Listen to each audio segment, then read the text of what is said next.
प्रयुक्त सौर समीकरण का प्रयोग करके निम्नलिखित का गुणनखंड क्या करना है, गुणनखंड के गुणनफल ज्ञात करना है। ठीक है, तो बोला है सौर समीकरण, एक होता है हल, यहाँ लिखेंगे पहले, सबसे पहले लिखेंगे हल।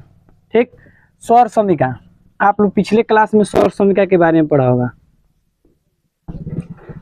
सौर समीकरण का मतलब उपयोग, प्रयोग करके, प्रयोग करने पर, और सौर समीकरण मतलब होता है एक्स स्क्वायर प्लस एक कोष्टक में A plus B X plus A B.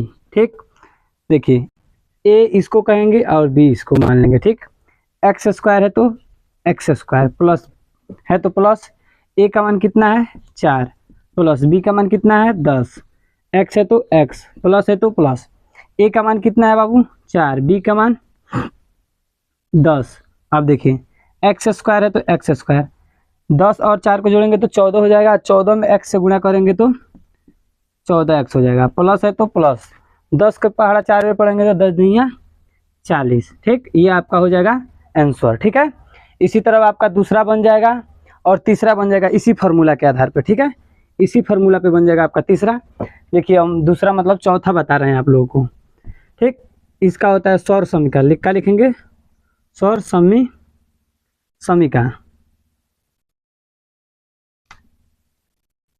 समीकरण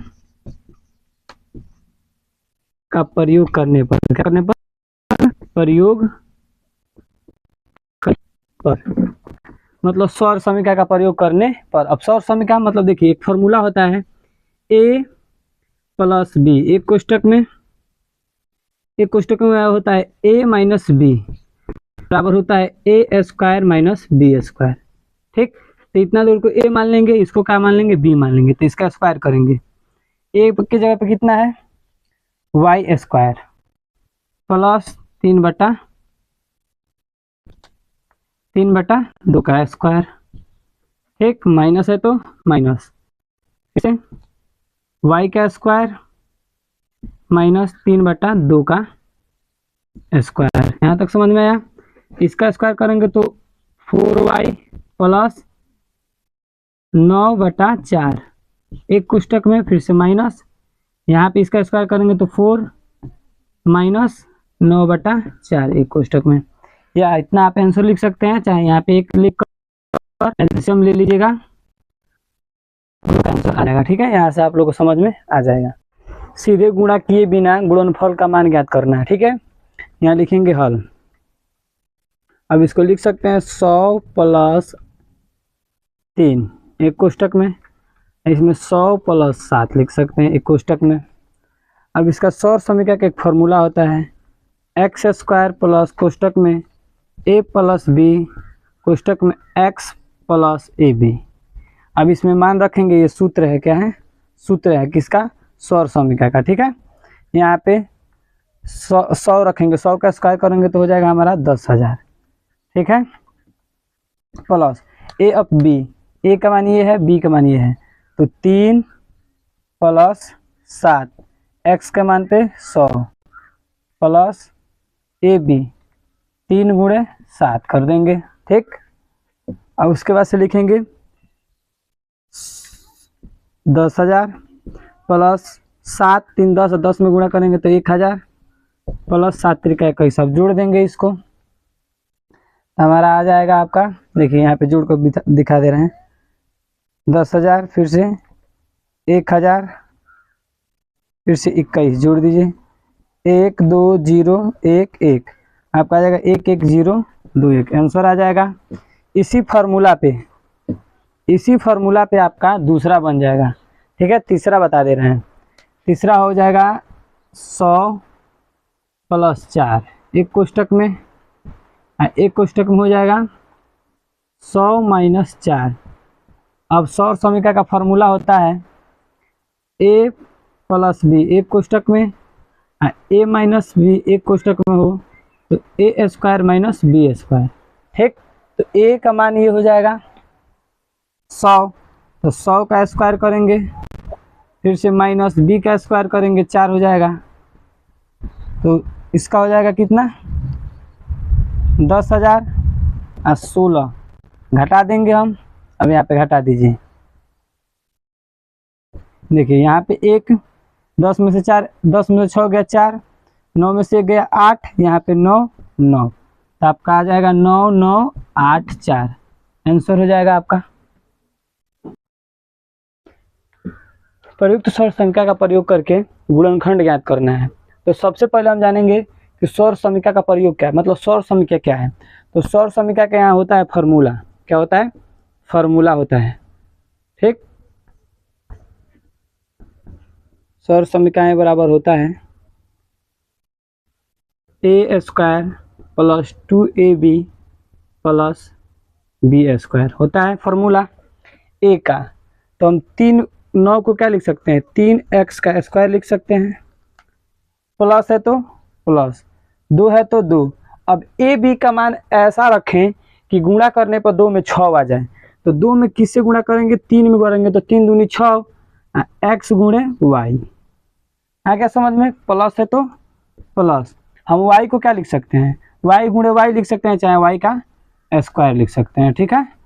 अब इसको हो जाएगा 3x² प्लस 3 दूनी 6xy प्लस y², ठीक है। ये आपका क्या हो जाएगा, आंसर हो जाएगा, ठीक है, कोई दिक्कत।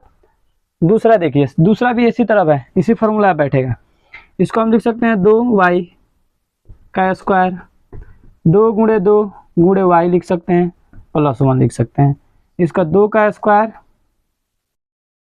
फिर से माइनस 4y 1, ये आपका आंसर हो गया, ठीक। और तीसरा है x² - y² बटा 100। इसका एक फार्मूला होता है, देखिए इसका क्या फार्मूला होता है, इसका फार्मूला होता है x का स्क्वायर लिख सकते हैं, ठीक, माइनस है तो माइनस, एक कोष्टक में। अब लिखिए y बटा 10, इसका स्क्वायर लिख सकते हैं हम। तो a का स्क्वायर माइनस b का स्क्वायर हो तो इसका फॉर्मूला होता है x का स्क्वायर करेंगे तो x का स्क्वायर हो जाएगा। यहाँ तक समझ में आया, ठीक। अब देखिए इसका फॉर्मूला होता है a² माइनस b² बराबर होता है, एक कोष्टक में a प्लस b, एक कोष्टक में a प्लस b, एक कोष्टक में a माइनस b। ये फॉर्मूला हो गया आपका, ठीक है। अब देखिए, अब लिखेंगे a के जगह पर कितने लिखेंगे, x, ठीक, प्लस है तो प्लस, b के जगह पर क्या लिखेंगे, y बटा 10, ठीक। अब फिर से a के जगह पर कितना लिखेंगे, x, माइनस b के जगह पर कितना लिखेंगे, y बटा 10। अभी इसको जब गुणा करेंगे तो हमारा इतना आ जाएगा, ठीक है।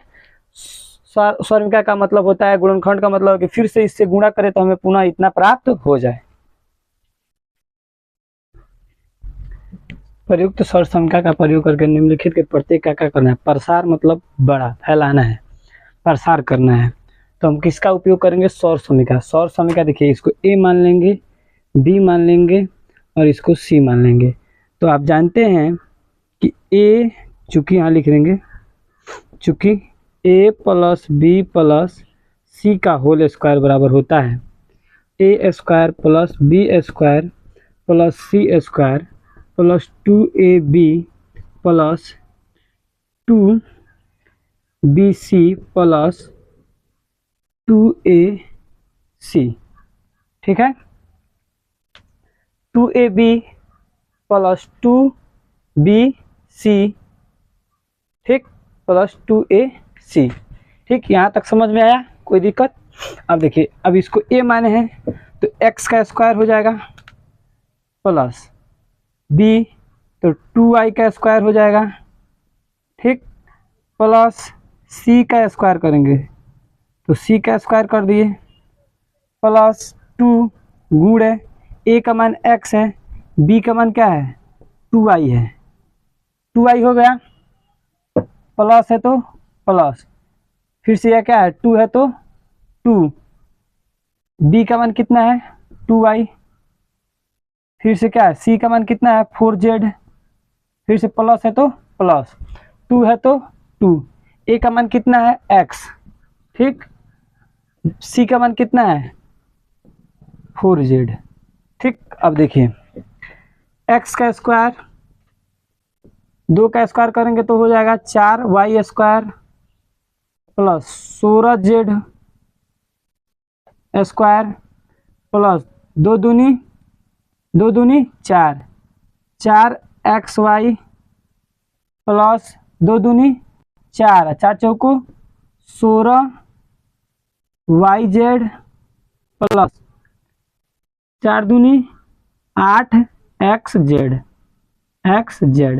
ये आपका क्या हो जाएगा, आंसर हो जाएगा। ठीक है, यहाँ तक समझ में आया। बस फार्मूला में रखिए, यही हमारा सौर समीकरण का फार्मूला होता है। देखिए ये हमारा क्या है, सौर समीकरण का फार्मूला है, याद कर लीजिएगा। इस पे रखकर इसका मान ज्ञात कर सकते हैं। यहाँ तक कोई दिक्कत? चलिए अब दूसरा, तीसरा, चौथा, पांचवा इसी फार्मूला बन जाएगा, छठवां आपको बता दे रहे हैं। ठीक है, देखिए थोड़ा बोर्ड छोटा है, इसीलिए अगर वीडियो अच्छा लगे तो लाइक और शेयर करना ना भूलें। देखिए इसको भी ए मान लेंगे, इसको बी मान लेंगे, इसको सी मान लेंगे। ठीक है, ए इसका फॉर्मूला कहाँ अभी लिखवाए थे, A square plus B square plus 2ab plus 2bc plus 2ac। ठीक, यहाँ तक समझ में आया। अब यहाँ पे मान रखेंगे, ए की जगह पर कितना है, 1/4 ए का स्क्वायर प्लस बी की जगह कितना है, माइनस 1/2 बी का स्क्वायर प्लस सी की जगह पर कितना है बाबू, 1 का स्क्वायर, प्लस है तो प्लस 2 है तो 2, ए की जगह पर कितना है 1/4 ए। ठीक, प्लस सॉरी गुणा बी की जगह पर कितना है माइनस 1/2 बी, फिर से प्लस है तो प्लस 2, बी का मान कितना है माइनस 1/2। ठीक, गुणे सी का मान कितना है 1 प्लस 2, ए का मान कितना है 1/4 ए। अब क्या, सी का मान कितना है 1। अब देखिए इसका स्क्वायर करेंगे तो हो जाएगा 1, 4 का स्क्वायर करेंगे 16, 1 का स्क्वायर करेंगे 1, प्लस है तो प्लस। अब देखिए इसका स्क्वायर करो, 1 का स्क्वायर करेंगे 1, माइनस माइनस प्लस हो जाएगा, इसका 4 ए बी स्क्वायर हो जाएगा, 1 का स्क्वायर करेंगे तो 1। अब देखिए 2 दूनी है, देखिए 4 दूनी 8, 2 एक नम 2, ए बी है तो ए बी। देखिए 1 में 2 से गुणा करेंगे 2 में फिर से 1 से गुणा करेंगे 2, 4 दूनी 8, ए गुणे बी, प्लस है तो प्लस। देखिए अब देखिए यहाँ चिन्ह में गुणा करेंगे, प्लस माइनस माइनस हो जाएगा, यहाँ पे क्या हो जाएगा माइनस, यहाँ पे प्लस माइनस, यहाँ पे माइनस हो जाएगा। क्यों माइनस हो जाएगा, यहाँ पे माइनस है, यहाँ पे क्या है प्लस है, plus minus minus plus minus minus. अब देखिए 2 में 1 से गुणा करेंगे तो 2, और फिर से 2 में 1 से गुणा करेंगे तो 2, 2 दूनी मतलब रुक जाइए, देखिए 2 एक नम 2/2, 1 से गुणा करेंगे तो इतना ही आएगा। ठीक, 2 से 2 क्या हो जाएगा, कैंसिल हो जाएगा, 1 बचेगा, यहाँ पे क्या बचेगा 1, प्लस है तो प्लस। अब देखिए 2 में 1 से गुणा करेंगे तो 2, और 2 दूनी 4। ठीक है, ए, ठीक है, ए है तो ए। यहाँ तक समझ में आया। ये आपका क्या हो जाएगा, ये देखिए ध्यान से देखिए, यहाँ पे 1 माइनस में है, यहाँ पे क्या है प्लस में है, कट जाएगा तो आपका आ जाएगा 1/16 A square plus 1/4 B square minus 2 अब इसको काटेंगे तो कितना हो जाएगा, 2 का नाम 2 और 4, 1/4 लिख सकते हैं, ए बी लिख सकते हैं, minus plus minus plus minus minus minus minus minus हो जाएगा, 2 एक नाम 2 और 2 दूनी 4 ए। आप इतना भी आंसर लिख सकते हैं या तो आप इतना भी आंसर लिख सकते हैं। ठीक है, कोई दिक्कत। देखिए निम्नलिखित के गुणनखंड कीजिए। देखिए सबसे पहले हम जानेंगे, एक फार्मूला होता है, आप पीछे बताए हैं आप लोगों को, ए का स्क्वायर प्लस बी का स्क्वायर प्लस सी का स्क्वायर प्लस 2ab। हम मतलब x को a मान रहे हैं, y को b मान रहे हैं और जेड को सी मान ले रहे हैं। ठीक है, यहाँ तक समझ में आ गया आप लोगों को। अब देखिए प्लस 2BC प्लस 2AC। ठीक, ये आपका फॉर्मूला हो गया। अब हमें ऐसा ए के मान, मतलब ऐसा संख्या यहाँ पे रखना है ए के जगह पे, उसका स्क्वायर करे कि 4x² आ जाए। तो यहाँ पे लिख सकते हैं हम, ये फॉर्मूला हो गया। यहाँ पे हम लिख सकते हैं 2x का स्क्वायर। क्यों? 2 का स्क्वायर करेंगे तो 4x का स्क्वायर करेंगे तो x², प्लस है तो प्लस। b के जगह पर लिख सकते हैं 3y। अब इसका स्क्वायर करेंगे तो 3 त्रिका 9, y का स्क्वायर y, प्लस 16 के जगह पे क्या लिख सकते हैं 4z। अब इसका स्क्वायर करेंगे तो 4 चौको 16 और z का स्क्वायर है तो z का स्क्वायर, फिर से प्लस 2 है तो 2, चर और अक्षर के बीच में गुणा रहता है तो यहाँ गुणा। अब 2 में किस संख्या से गुणा करें कि 12 आ जाए, तो 6, अब गुणे ए बी है तो BC है तो BC, सॉरी 4 चौको 16, हाँ सही है, 6 दूनी 12, और BC के जगह हम क्या माने हैं x और y। ठीक है, प्लस है तो प्लस, ये वाला हो गया। अब ये वाला देखिए 2 है तो 2, प्लस माइनस माइनस क्या हो जाएगा माइनस। अब देखिए किस ऐसी संख्या सोचिए जिसमें गुणा करने पर 2 आ जाए, तो 2 में 1 से गुणा करेंगे तो 2, और तुम्हारा y और z है तो z। ठीक, फिर से प्लस माइनस माइनस। ठीक है, अब 2 है तो 2, और 2 में किस अंक से गुणा करेंगे 16 आ जाए, तो सोचिए 8 से करेंगे, 8 दूनी 16, xz है तो xz, ये हमारा क्या हो जाएगा आंसर हो जाएगा। ठीक है समझ में। अगर दूसरा तीसरा इसी पर बन जाएगा। अगर कोई दिक्कत हो तो कमेंट में ज़रूर बताइएगा, और अच्छा वीडियो लगे तो सब्सक्राइब करना ना भूलिएगा।